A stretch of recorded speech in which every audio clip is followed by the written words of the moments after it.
이제 공수처가 오늘 오전에 이제 경찰에 이야기를 합니다. 경찰에 윤석열 대통령에 대한 체포영장 재집행을 책임지고 맡아달라 이렇게 이야기를 했다고 합니다. 왜 그걸 경찰한테 맡겨요? 경찰 국수본으로 네. 공문을 보낸 것인데요. 네? 그러니까 집행의 전문성을 고려해 경찰청 국가수사본부에 영장 집행을 위임함으로써 신속하고 효율적인 절차 진행을 도모하기로 했다라는 내용이 여기 담겨 있었다고 하고요.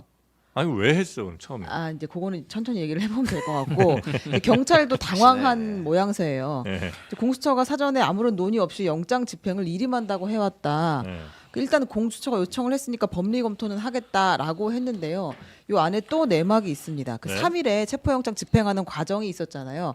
여기서 우리가 1차 저지선을 뚫었다, 2차까지 뚫었다 하고 이제 초근접 경호만 남아 있다고 그때 네네. 이야기를 했었는데 당시에 이제 경찰에서는 경찰이 체포영장 집행에 의해서 협조를 같이 하는 과정에서 이제 박종준 경호처장, 김성훈 경호처 차장을 체포하자라고 경찰에서 얘기했다는 거예요. 네. 이 사람들이 정리돼야 이제 경호처가 그렇지. 해체가 되고 그 다음에 네. 들어갈 수 있다라는 게 경찰의 의견이었다고 하는데 네. 이제 공수처가 영장 집행의 주체잖아요. 거기서 공수처는 현장에서 불상사를 최소화해야 한다라고 하면서 체포에 반대했다는 이야기가 나오고 있습니다.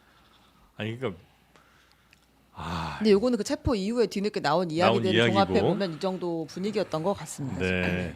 아니 그러니까 그 처음에 왜 맡았는지도 조금 이상하고 아니 그리고 맡았다가 3일 해보니까 자기들이 도저히 못할 것 같아. 그러면 3일 밤이든 아니면 4일이든 빨리 저 경찰한테 얘기를 해서 아 우리 힘으로는 도저히 안 되겠는데 좀 경찰이 좀 해주 차라리 그러면 이해가 좀 될 것 같은데 3일 밤 지나 4일 5일 지나서까지 있다가 갑자기 이렇게 얘기를 하면 경찰도 황당할 거고 너무 이건 좀 이상하지 않아요? 일단 첫 번째로는 어쨌든 간에 그 영장을 내린 판사도 얼마나 고민이 많았겠어요. 현직 대통령을 그 체포영장. 체포하라고 영장을 그렇죠. 내린 예, 판사가 예. 얼마나 고민이 많았겠냐고요. 예. 근데 그 고민 끝에 본인이 법리를 다 검토해가지고 합당하다라고 해서 영장을 내줬으면 그것을 공수처가 받아가지고 집행을 해야 되는 거 아닙니까? 예. 그런데 무능력했다는 거 아니에요. 그냥 이유가 없어요. 그냥 무능력한 거예요. 무능력이에요? 무의지예요. 무능력의 안에 무의지도 포함되는 거예요. 아, 의지 포함 무능력한 무능력. 거예요. 그래서 저는 공수처장은 최소한도로 사퇴해야 된다고 봅니다. 그리고 1차적으로 앞서 말씀하셨지만 그러니까 확실히 경험이 중요하긴 한 것 같아요. 네. 지금 와서 보면 경찰의 판단이 맞았다는 게 체포를 많이 해봤으니까 1차적으로 경호처의 처장과 차장 쉽게 말해서 경호처의 우두머리들을 빨리 제압을 하고 나면 일단 바로 이제 경호처가 와야 될 거 아닙니까? 네네. 그렇기 때문에 경찰이 체포하자라고 했는데 공수처가 뭐 막았다는 거 아니에요. 그러니까 여기서부터 무능력한 거예요, 여기도. 공수처는 그 처장이 물러나는 게 문제가 아니고 네. 공수처 자체를 이쯤 되면 폐지해야 돼요. 아니 왜냐면은 지금 이번 12월 3일 비상계엄 선포 사태는 검찰이 그동안에 수사 잘 하고 있었잖아요. 김영현 전 국방장관에 대한 공소장 어제 뭐 언론에 공개돼서 대부분 다들 보셨을 텐데 굉장히 일목요연하게 잘 정리되어 있습니다. 그런 사건을 굳이 이첩해달라고 요청해서 가져와서 지금까지 한 게 뭐가 있어요, 사실. 그러니까 한마디로 하면은 지금 공수처는 오늘부로 해조처가 된 겁니다. 해조처. 수사는 검찰이 해줘. 체포는 경찰 보고 해달라고 해. 계속 해줘만 하는 해조처가 된 거예요. 그러면 이런 족보도 없는 수사기관이 왜 필요합니까? 원래 우리나라 수사 구조론상 이런 공수처 같은 수사기관은 족보에 없는 거거든요. 그런데 할 줄 아는 것도 없고 경험도 없어요. 그러면은 이런 공수처는 폐지해야죠. 그렇지 않습니까? 저도 사실 공수처에 대해서는 좀 비판을 안 할 수가 없을 것 같아요. 지금 뭐 해조처라고 하셨는데 저는 공손처 같아요. 공손처. 네. 너무 공손해. 예, 고위공직자들 잡으라고 그랬더니 고위공직자들한테 너무 공손해요. 이건 뭐 왜 만든 겁니까? 지금 말씀하신 것처럼 1월 3일 날 들어갈 때 반발이 없을 거라고 예상할 수가 없었어요. 왜냐하면 이미 경호처에서는 경호하겠다 얘기를 해놨었고요. 네. 그리고 그 관련된 사람들 최상목이라든가 정진석이라 이런 사람들 다 빠져 있는 상황이고, 그럼 충돌은 당연히 예상되는 상황이었단 말이에요. 네네. 그런데 당당하게 8시에 다 이제 공표하면서 가가지고는 뭐 밀행성 이런 것도 없어요. 다 알리고선 갔는데 반대해서 못 들어갔다. 이게 뭡니까? 이거 잘못하면요 국민들로 하여금 연극으로 보여요. 아니 충분히 막을 거 알고 있었으면 그거에 대한 전략을 가지고 갔어야죠. 그리고 네. 전략이 부재해서 갔으면은 최소한 성이라도 보여야 될 거 아니에요. 가가지고 5시간 반 만에 들어와요. 거기 지금 앞에서 집회하고 있는 사람들은 2박 3일 동안 눈 맞으면서 있어요. 근데 5시간 반 있다가 우리 못하겠어 하고 물러나가지고 이제 3일 있다가 경찰한테 해줘. 이런 기관이 왜 필요합니까? 이런 기관이.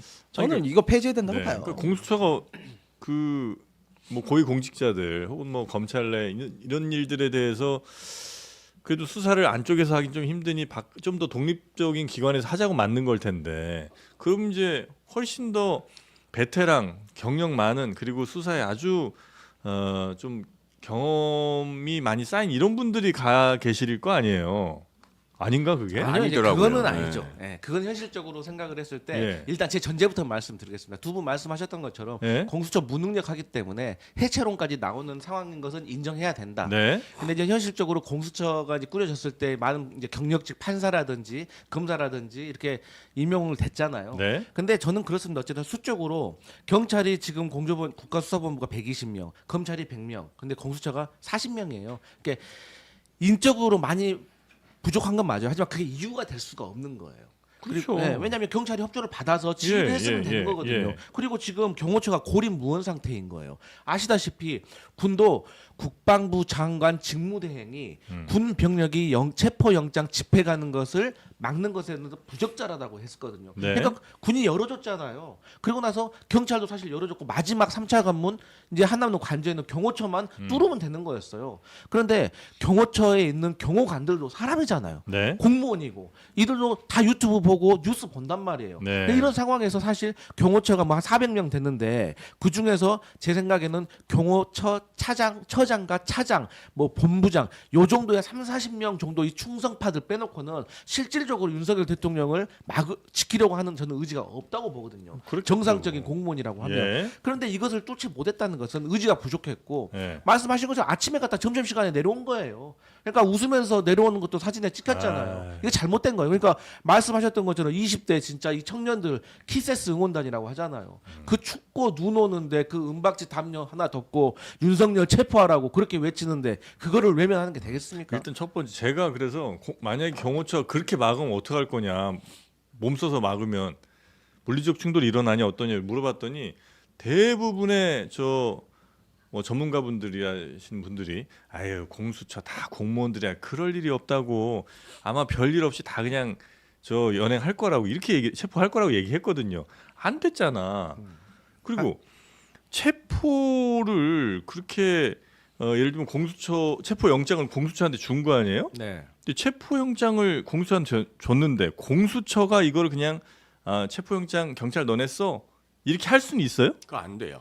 경찰에 일임한다 그랬는데 그거 안 되죠. 일임하는 건 불가능해요. 그러니까 경찰의 지원을 받아서 협조를 받아서 협조를 받아서 그 경력들이 같이 올라가서 그건 현장을 가능하지만 정리하거나 이건 그러니까 가능하지만 공수처가 그건 주가 되는 거죠. 체포 행위는 공수처 검사가거나 공수처 수사관이 해야 됩니다. 그렇죠. 예. 그냥 이것도 경찰에 그러니까 맡긴다는 게 조금 어려운 것 같고. 이게 지금 공수처법 17조하고 47조가 좀 충돌하는 상황인 겁니다. 그러니까 말씀하셨던 것처럼 일부에서는 다시 경찰이 영장을 다시 받아가지고 네. 다시 집행을 해야 된다는 뜻이 있고 또 어떤 분들은 공수처법 17조에 보면 17조는 또 경찰에 대한 지휘권이 없다라고도 나와 있어요. 하지만 또 47조를 보면 또 공수처 검사가 지휘를 해서 경찰이 협조를 해서 체포할 수 있다라고 하기 때문에 결론은 이런 애매한 상황을 만든 자체가 잘못인 거예요. 명쾌하게 정리를 했었어요. 그 법을 민주당이 만들었잖아요. 저희가 안 만들었어요. 저희 그때 아니, 극구 반대했는데 법조가 지금 잘못하는 표현보다 이것을 제대로 그러니까 법원이 법을 그렇게 만들어놨잖아요. 영장을 줬기 때문에 그 영장을 정당성을 가지고 체포하면 되는 거였어요. 근데 그걸 못하고 이것을 비겁하게 경찰에게 지금 넘겼다는 자체가 이 자체가 잘못된 거죠. 아니 그건 당연히 잘못이죠. 저는 근데 여기서 예. 가장 큰 문제는 의지 문제였다고 봐요. 공수처에 예, 왜냐면은 체포 영장에 대해서 그렇게 몸으로 맞고 그러면요, 사실상 현행범이에요. 네네. 현행범은요, 불체포 특권조차도 없어요. 국회의원이 그렇게 맞고 서도요, 현행범 체포가 가능해요. 근데 지금 말씀하신 것처럼 경찰에서 예를 들어 경호처장, 차장 이런 사람들 체포해야 된다라고 했다면요. 네. 그거 당연히 했어야 될 거 아니에요. 그러니까. 근데 그걸 왜 안 하는 겁니까? 저는 이건 진짜 의지 문제였다고 봐요. 그 네. 사람들이 과연 이 영장을 진짜로 집행할 의지가 있었는지, 음. 그리고 이 사람들과의 물리적 충돌을 감행하면서까지 법원의 영장을 실행할 만한 그런 생각이 있었는지, 현직 대통령이라는 사람을 구속시킬, 잡아다 체포할 그런 의지가 있었는지, 전 의지 문제였다고 분명히 그 봐요. 만약에 의지 문제라면 예.